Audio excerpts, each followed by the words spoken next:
Hello everyone, আজকে আমার একটা নিউ ব্লগ নিয়ে এলাম। দেখো, আমি আজকে একটা জায়গায় যাবো, তার জন্য খুব ভালো করে প্রিপারেশন নিয়ে নিয়েছিলাম। তো বেরিয়ে পড়েছিলাম। তো রাস্তায় যেতে যেতে ভাবছিলাম যে কখন পৌঁছবো। দেখো, পুরো ব্লগটা দেখতে থাকো। দেখো, তোমরা গেস করো যে কোথায় যাবো, বিয়ে বাড়ি না অন্নপ্রাশন বাড়ি। তো রাস্তাটা কাছে সামনেই ছিল, কাছে পিঠেই ছিল, খুব বেশি দূরে ছিল না, আধ ঘন্টার মধ্যেই পৌঁছে গেছিলাম। প্রচুর বাইরে রৌদ্র বেরিয়েছিল।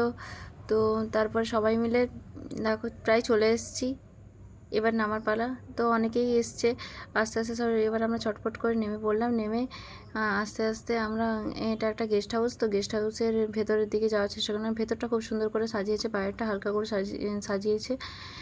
রোদে 3 ভাগ বেলুনি প্রায় ফেটে যাচ্ছিলো। তো চলো চটপট করে আমরা ভেতরটাতে ঢুকে নিই। তো ভেতরটাতে যাচ্ছি। ঢোকার পর সবার সঙ্গে আলাপ হলো, ওখানে কথা বলছিলাম। তো সবাইকে দেখানো সম্ভব হয়নি। তারপর এখানে একটা ফটোশ্যুটের জায়গা রেডি করে দিয়েছিল। তারপরে এখানে অন্নপ্রাশনটা হয়েছিল। তো মুখে ভাতটা এখানেই দেওয়া হয়েছিল, আমি দেখিয়ে দিই একবার মঞ্চটা। তারপরে এখানে কয়েকটা স্টল দেওয়া হয়েছিল। স্টলের মধ্যে আমি চিকেন পকোড়াটা খেয়েছি, কারণ অনেকটা বেলা হয়ে গেছিলো। তারপরে আমরা লাঞ্চের মেনু কোর্সে দেখিয়ে দিলাম। দেখো, লাঞ্চ করতে এসেছি। তো প্রথমে এক থালাটা দিয়ে দিয়েছিল, তারপরে লেবু, তারপরে দিয়েছিল স্যালাড হিসেবে দিয়েছিল এখানে শসা, আর রুমালটা দিয়েছিল, রুমালটা দেখানো হয়নি, দেখো দেখিয়ে দিচ্ছি। তার তারপরে দিয়ে দিয়েছিল ফিশ কাটলেট, আর হচ্ছে যে সস দিয়েছিল, সরষে সস।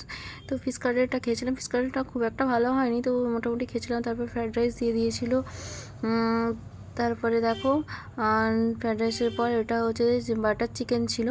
তো বাটার চিকেনটা খেতে খুবই ভালোই ছিল। তারপরে একটা তরকারি ছিল, তরকারি বলতে এখানে সবজি তরকারি ছিল।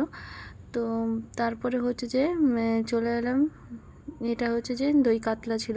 দই কাতলাটা খুব টেস্টি ছিল, আর এটা পমফ্রেট মাছের কারি ছিল।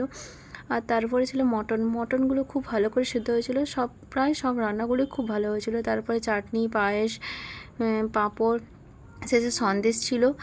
তো তারপরে সবাইকে দিয়ে দিয়েছিল একটা গিফটের থলি। তো গিফটের থলিও বলতে পারো, গিফট বক্সও বলতে পারো, খুব মজাদার ছিল ব্যাপারটা। তো তারপর চলে এলাম বেনারসি পানের স্টলে। তো এখানে যারা পান নিচ্ছিল, তো যারা আইসক্রিম খাচ্ছিলো, পাশে আইসক্রিমের স্টল ছিল। তো আমরা আইসক্রিমের জন্য ওয়েট করেছিলাম। তো এখানে একটা স্ট্রবেরি দিয়েছিল, আর তারপরে ভ্যানিলা ফ্লেভার দিয়েছিল। তো যারা ভিডিওতে নতুন, তারা অবশ্যই আমার চ্যানেলটাকে সাবস্ক্রাইব করে রেখো, আর লাইক কমেন্ট শেয়ার করতে ভুলবে না। আজকে এত দূর, থ্যাংক ইউ ফর ওয়াচিং।